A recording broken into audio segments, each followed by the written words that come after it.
예, 안녕하십니까. 조성돌입니다. 목회사역연구소 소장을 맡고 있고요. 실천신학대학원대학교의 목회사역 담당하는 교수입니다. 오늘 여러분들과 함께 세상을 사는 그리스도인 이 교제에 대해서 기본적인 내용 좀 나눠보려고 합니다.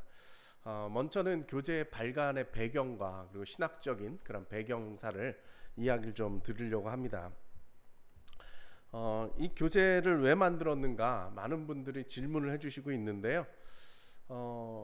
정확하게 말씀을 드리면 그동안 우리가 그 목회사의 연구소에서 이 관련된 책들을 여러 권 발간을 했습니다. 뭐 현대인들의 종교성에 대한 것이라든가 아니면 시민사회, 그다음에 지역 공동체 운동과 같은 다양한 이야기들을 했었는데 저희 그 목사님 저희한테 배웠던 목사님들 이야기가 이런 이야기들을 우리들이 이해는 할 수 있겠는데 교인들하고 같이 나누려고 하니까 좀 어려움이 있더라 이런 말씀들을 주셨고요. 그래서 이걸 어떻게 좀 쉽게 풀어갈 수 있을까 뭐 이런 고민을 저희가 하게 된 겁니다. 뭐 이렇게 공동의 저작뿐만 아니라 개인적인 저작들도 계속적으로 나타나고 있다 보니까 이걸 좀 더 교인들과 나누고 좀 더 이 운동으로서 이것을 좀 더 확산시켜 보겠다라는 그러한 마음이 있었고요.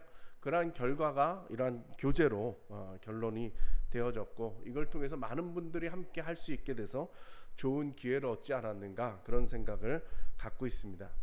저의 바람이 있다면 이러한 교제, 이러한 공부, 이러한 학습 내지는 이러한 이야기들을 통해서 앞으로 선한 크리스찬이 바른 민주시민이 되고 그들을 통해서 선한 사회를 이끌고 하나님 나라를 이루는 것이다. 이렇게 한 문장으로 정리를 했습니다. 저는 항상 그런 생각이 들었습니다. 우리 크리스찬들이 정말 선한 크리스찬들이 소위 얘기하고 있는 선한 사마리아인과 같은 그런 선한 크리스찬들이 사회에 나가가지고 좀 바른 민주시민이 됐으면 좋겠다 이런 마음을 가지고 있습니다. 제가 초기만 해도 이렇게 들어와가지고 이러한 이야기들을 했을 때 벌써 한 10여 년 전이죠. 목사님들이 많이 놀랐습니다. 왜냐하면 크리스찬이 민주시민이 된다라는 것에 대한 어떠한 연결점을 못 찾게 된 것이 있을 것이고요. 또 하나는 민주시민이라는 이 말 자체가 상당히 낯설고 어떻게 보면 좀 정치적으로 해석이 되어지는 그러한 결과들이 있었기 때문에 많은 분들이 좀 불안하게 요 이야기를 좀 받아들였던 것 같습니다. 근데 그 아프가니스탄 피랍 사태 이후에 한국 사회에서 한국 교회가 무엇인가 해내야 되지 않는가, 그렇지 않고서 우리들이 고립되어질 수 있겠다라는 아마 이러한 고민들을 한 것 같고요. 그 결과로 제가 생각할 때 많은 분들이 이 이야기들을 받아들일 수 있게 된 게 아닌가 저는 그렇게 생각을 합니다. 근데 어느 날 제가 이러한 이야기들을 계속 하다 보니까 제 마음속에 무슨 생각이 들었느냐 하면 교회가 내지는 그리스도인들이 각 개인뿐만이 아니라 교회가 나서가지고 정말 이 사회에 뭔가 이바지를 하기 시작한다면 그들을 통해서 한국 사회가 변하지 않을까 이런 생각이 들었습니다.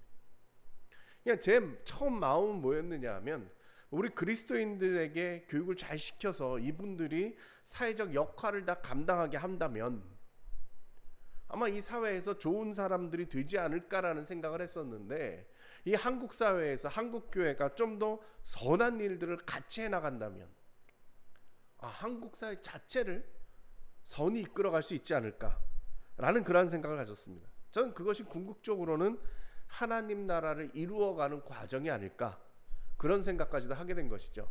그래서 저의 바람은 뭐냐 하면 선한 크리스찬이 바른 민주시민으로서 이 사회에서도 어떠한 역할들을 하고 정말 바르게 살아갈 때 결국 그들을 통해서 또 교회를 통해서 이 대한민국이 좀 더 잘 살 수 있는 나라가 되어가지고 그들을 통해서 하나님 나라를 이뤄갈 수 있을 것이다 그런 생각을 갖게 된 것이죠.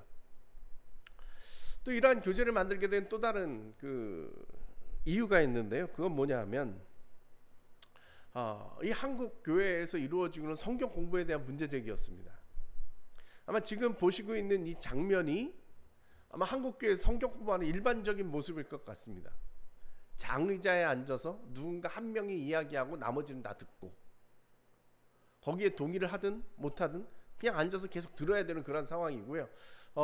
보시다시피 앞쪽을 향해서 모두 다 앉아있는 이러한 형태, 그러니까 한 명의 전달자, 다수의 그 수용자 이렇게 이야기가 되고 있는 것이죠.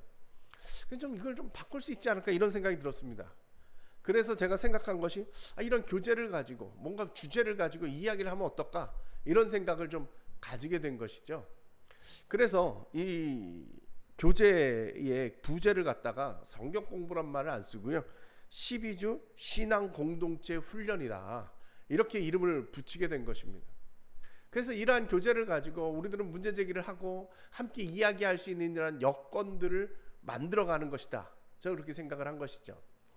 실제적으로 이러한 이 교재를 가지고 제가 사역하고 있는 교회에서 한번 해봤는데요, 한 12명 정도가 모였습니다.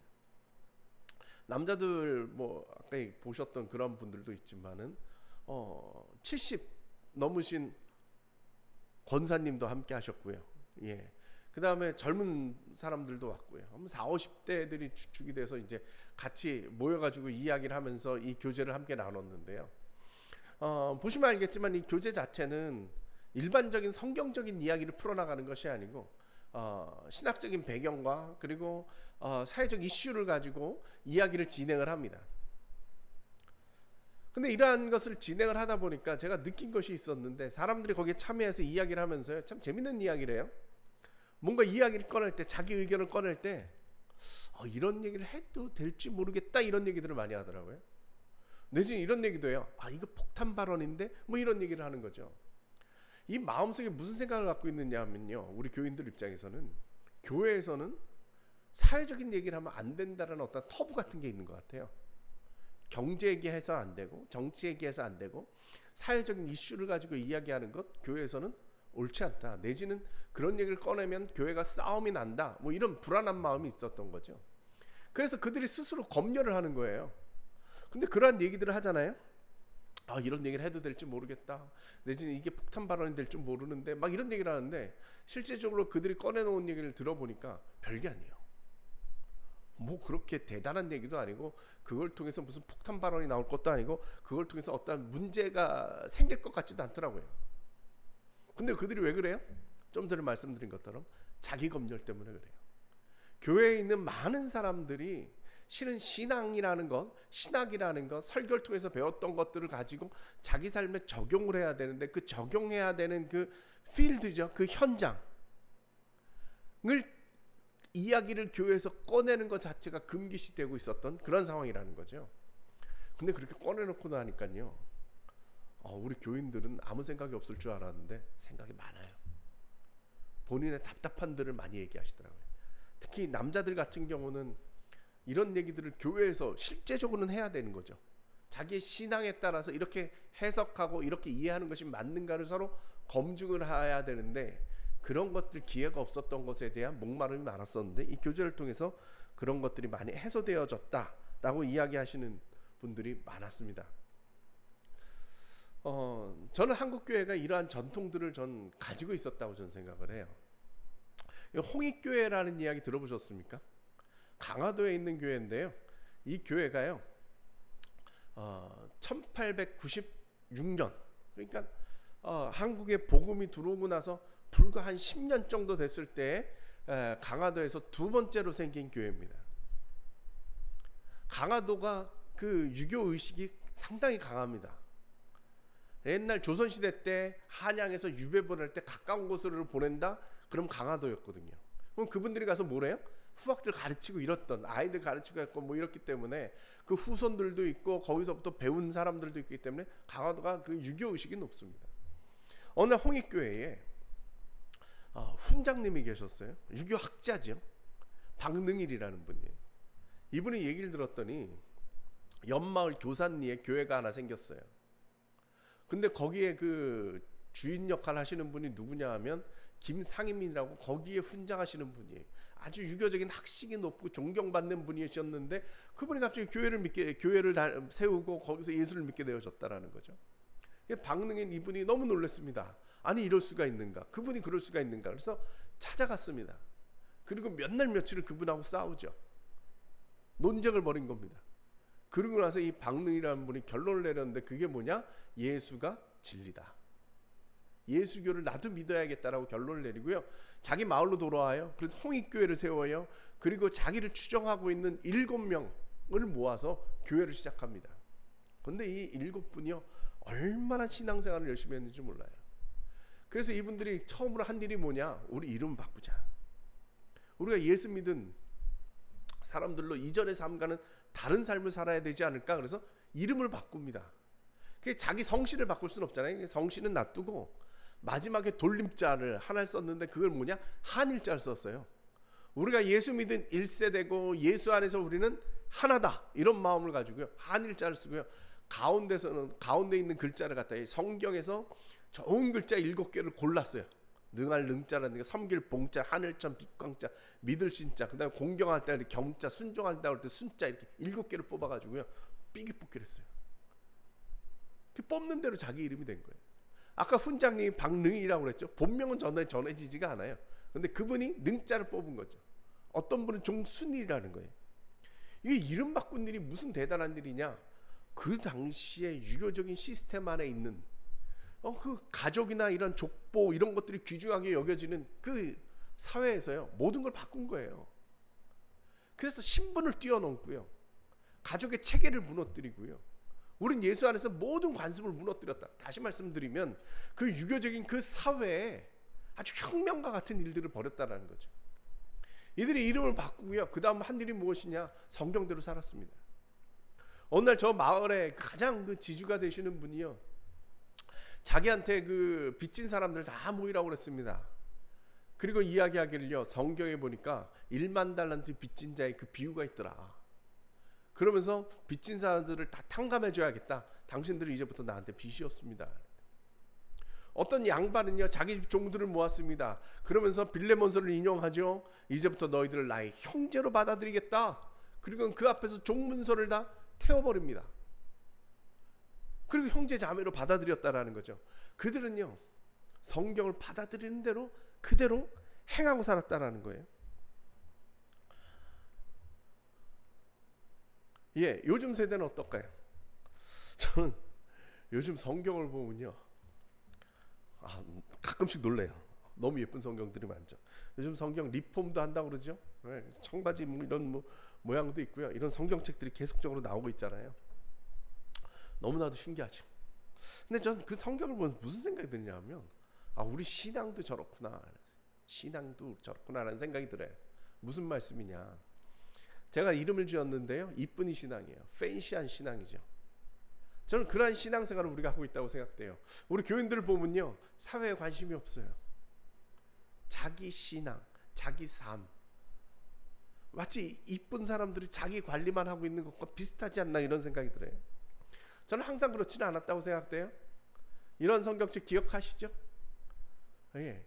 전에 어느 그 부흥회 때 제가 참석을 해봤는데 부흥사 되신 그 목사님 다른 말씀 생각이 나는데 그 예화로 들었다 한 얘기가 생각나요. 자기 교회에 권사님이 한 분 계신데 이 권사님이요 글을 모른대요. 근데 성경책 맨날 끼고 다니더라는 거예요. 그리고 새벽마다 이 성경책을 붙잡고 눈물로 기도를 하더라는 거예요. 그래서 이 목사님 너무 궁금해가지고 권사님한테 물어봤답니다. 권사님 글 모르시죠? 모른다고. 근데 성경책은 왜 맨날 이렇게 안고 다니시고 그 성경책 붙잡고 그렇게 눈물의 기도를 하시고 무슨 일이시냐고 그랬더니 그 권사님이 그러더래요. 내가요 글은 모르는데요 성경에 있는 내용은 다 알아요. 아니 어떻게 해요? 그랬더니 저런 성경책 옛날에 있었잖아요. 저 성경책을 딱 보여주면서 겉을 보여주면서 목사님 우리 죄가요 이렇게 검잖아요 그러더래요. 그러면서 옆을 딱 보여주더래요. 옛날 성경책들 다 그쪽이 빨간색이었죠. 주님의 보혈로 빨간색 주님의 보혈로. 그러더니 성경책을 쫙 피더니 하얗게 됐잖아요. 그러더래요. 제가 그 말을 듣고 쾅 심장이 바뀌었어요. 맞는 말이잖아요. 성경의 그 두꺼운 성경책 66권에 이른다는 그 두꺼운 성경책 결론은 뭐예요? 우리가 예수 믿고 구원받았다. 우리 죄가 죄 사함 받았다. 주님의 보혈로 말미암아 이런 순수한 복음이 있었다라는 거죠. 우리 믿음의 선배들은요 그런 마음이 있었어요. 저희 부모님들만 해도 예수 믿는 건 아주 단순했어요. 근데 오늘날 우리들이 이쁜이 신앙 가지면서 이런 거 그 순수함을 잃어버린 게 아닌가 그런 생각이 드는 거죠. 이거는 아마 그 초기에 신자들이 지녔던 성경책이죠. 1887년에 발간된 예수선교 전서. 저건 이제 쪽복음이죠. 그 다음에 82년도에 그 누가복음 쪽복음이 있었어요. 구약까지 번역이 된 거는 20세기에 들어와서입니다. 1910년 정도였던 걸로 제가 기억을 하는데요. 제가 무슨 말씀을 드리느냐, 아까 말씀드렸던 그 홍익교회 교인들은요, 성경책이 온전하게 있질 않았다는 얘기예요. 구약은 없었어요. 아직 번역이 안 됐어요. 아마 쪽복음을 들고 예수를 믿기 시작했을지도 몰라요. 번역되는 대로 아마 그들 손에 들어갔다고 해도 신약이 다 전해지지도 않았을 거예요. 근데 그분들 신앙생활 어떻게 했다고요? 예수님께서 비유로 들었던 1만 달란트 이야기, 2000년 전에 그 빌레몬이 이야기했던 그 이야기들을 가지고 자기 신앙을 전했어요.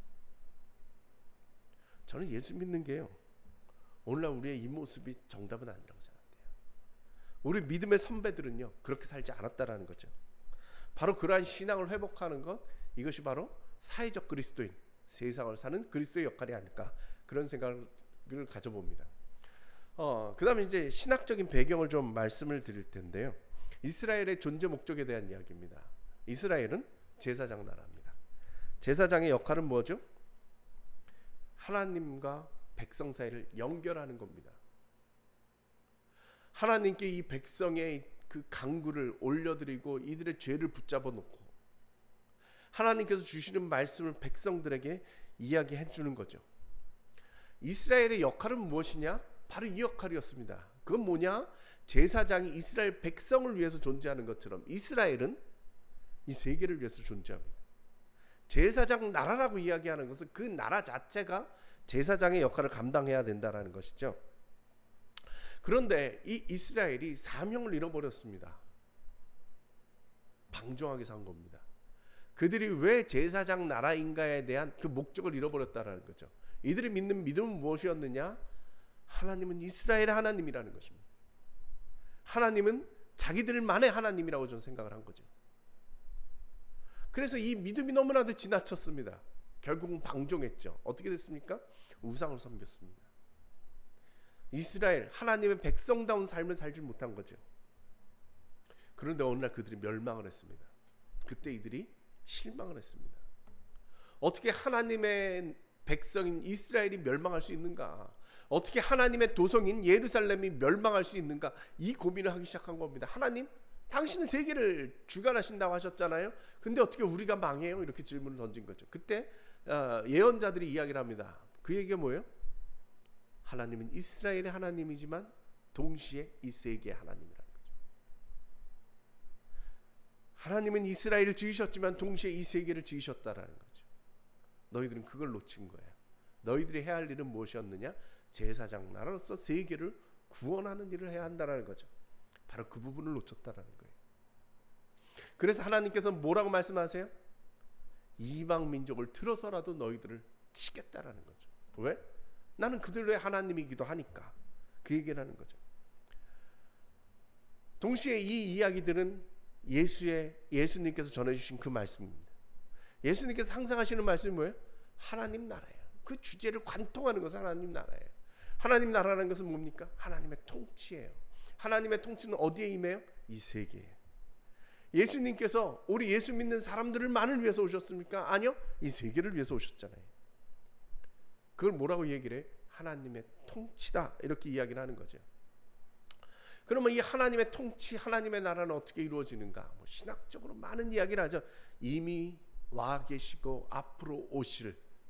저는 복잡하게 말씀드리기보단 간단하게 정리를 하면, 제가 실천신학을 공부하니까 실천신학적으로 간단하게 정리를 제 경험적으로 말씀을 드리면, 하나님의 통치가 이 땅에 임한다, 하나님의 나라가 이 땅에 임한다라고 이야기하는 것은 하나님 나라가 이루어졌을 때 그곳에서 이루어지고 있는 그 통치의 원리들, 그 가치들이 오늘 이 땅에 이루어지는 것이 바로 하나님 나라가 이루어지는 것이다라는 거예요. 저는 성경의 세 가지 가치가 가장 중요하다고 생각됩니다. 사랑과 정의와 평화예요. 하나님이 세상을 이처럼 사랑하사 세상을 사랑하셨다는 그 사랑, 하나님을 사랑하고 내 이웃을 내 몸과 같이 사랑하라고 하셨던 그 사랑을 실천하는 것. 둘째는 이 세상의 약자들과 함께 더불어 살 수 있게 되는 것. 소위 얘기하는 고아와 과부와 나그네 된 자들, 그리고 장애인들, 그들도 하나님께서 지어놓으신 형상대로 인간답게 살 수 있게 되어지는 것, 그것이 바로 정의죠. 성경이 말하는 정의죠. 평화라는 건 뭐예요? 하나님의 창조의 질서, 통치의 질서가 유지되는 거죠. 그 샬롬의 세계죠. 저는 이 땅에 하나님 나라가 임한다. 그건 뭐냐? 사랑과 정의와 평화에 의해서 이 세계가 움직여지는 것이다. 저는 그렇게 생각합니다. 그렇다면 우리 교회가 하나님 나라를 이루어간다고 한다면 그것은 이 교회가 운영되어지는 데 있어서 사랑과 정의와 평화의 원리가 이루어지는 것. 이 사회에 하나님 나라가 임한다라고 이야기하는 것, 이 사회에 하나님 이 사랑과 정의와 평화의 가치가 이루어지는 것, 그것이 바로 하나님 나라가 이루어지는 것이다. 이렇게 생각을 합니다. 그리고 또한 이것을 우리가 또 바라봐야 되는 지점이 있는데, 그것은 뭐냐? 하나님 나라는 어느 범위냐? 하나님 나라는 교회에 임하는 것이 아니라 교회를 넘어서, 물론 교회에 임하고 교회를 통하여서 하나님 나라는 확장되어져야 된다. 이 세계. 그래서 결국 우리가 이 제사장 나라의 역할을 감당하는 것이다. 이 신약 시대에 새로운 이스라엘 된 이 교회가 하나님이 이 세상을 구원하시고자 하시는, 이곳에 하나님 나라를 임하게 하시고자 하시는 그 가치들, 사랑과 정의와 평화의 그 가치를 위해서 교회가 일해야 된다라는 것을 강조하고 싶습니다. 이게 신학적인 배경이었고요. 일부, 이 교재의 일부는 바로 이러한 이야기를 담고 있습니다. 그래서 하나님 나라와 교회라는 주제를 가지고 이야기를 하고 있고요.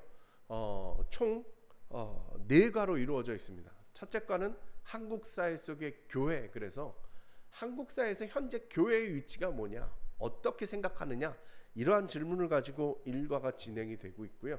2과서는 세상 속의 교회. 그래서 세상 속에서 교회가 어떠한 역할을 감당해야 되느냐, 무엇을 해야 되느냐, 우리가 할 것이 무엇이냐, 바로 그러한 이야기를 할 거고, 3과에서는 시민사회에 대한 이야기를 할 겁니다. 어떻게 연결이 될까? 저는 이게 상당히 중요하다고 생각되는데, 시민사회는 다양한 결사체들을 요구하고 이런 단체들, 시민의 목소리를 낼 수 있는 통로의 역할을 감당해야 되는데, 지금 이러한 역할들이 많이 열려 있거든요.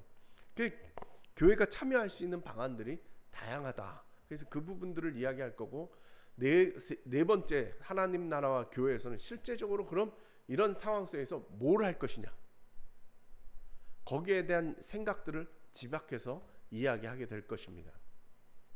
제가 오늘 강의를 쭉 마쳤는데요. 왜 교재를 만들게 되어졌는지, 그리고 그 신학적인 배경은 무엇인지, 그 실제적으로 일부에서 어떤 내용을 다룰 건지 정리를 했는데요. 이런 과정 속에서 여러분들이 이해를 하신다면 이 일부를 진행하시는데 많은 도움이 되고, 이 교재를 이해하시는데 큰 도움이 되시리라고 믿습니다. 네, 감사합니다.